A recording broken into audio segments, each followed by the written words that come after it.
Welcome back. સમાચારો સાથે આગળ વધીએ તો ગીર સોમનાથના સૂત્રાપાડામાં વરસાદી તારાજી વેરાય છે. ખેડૂતોની મગફળીનો ઊભો પાક નિષ્ફળ ગયો છે. ખેડૂતોને મોઢે આવેલો કોળિયો છીનવાઈ ગયો હોય તેવી પરિસ્થિતિ સર્જાઈ છે. લોઢવા ગામેથી સંદેશ ન્યૂઝ દ્વારા ગ્રાઉન્ડ ઝીરો રિપોર્ટ બતાવવામાં આવી રહ્યો છે. વાડી વિસ્તારમાં મગફળીના પાથરા પલળી ગયા. દિવાળી પહેલા જ ખેડૂતો પર જાણે કુદરતી આફતનો માર પડ્યો છે. મગફળી, પશુધન માટેનો ઘાસચારો પણ બગડી ગયો.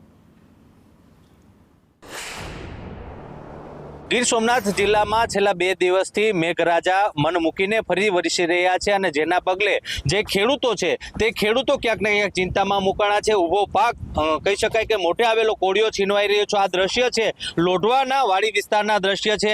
ગઈ રાત્રિના અંદાજે 8 ઇંચથી વધુ જે વરસાદ વરસ્યો, ધોધમાર વરસાદના પગલે ખેતરો છે તે બેટમાં ફેરવાયા છે. પરિસ્થિતિમાં તો એમ કહેવાનું છે કે અમારા આખા વર્ષની મહેનત બધી પાણીમાં રોળાઈ ગઈ. અમે તો જો કે મજૂરી કરી લેવું ને ખાઈ લેવું, પણ માલ ને અમારે કઈ રીતના રાખવો એ અમારે જોવાનું છે. બીજા એક ખેડૂત છે, શું આખી પરિસ્થિતિ તો એવી છે કે ખેડૂત માટે દિવાળી છે ને એ બહુ અમૂલ્ય હોય કે દિવાળીનો પાક એને ખાસ કરીને એના ઉપર આખું વર્ષનું આખું બજેટ હોય.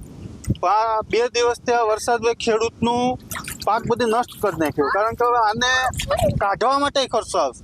આમાં પહેલા અમારે એટલો ખર્ચો અને વાવ્યું અને તૈયાર કર્યું બધી કમ્પ્લીટ અમારી મતલબ હાથમાં હતું ને બધી છીનવાઈ.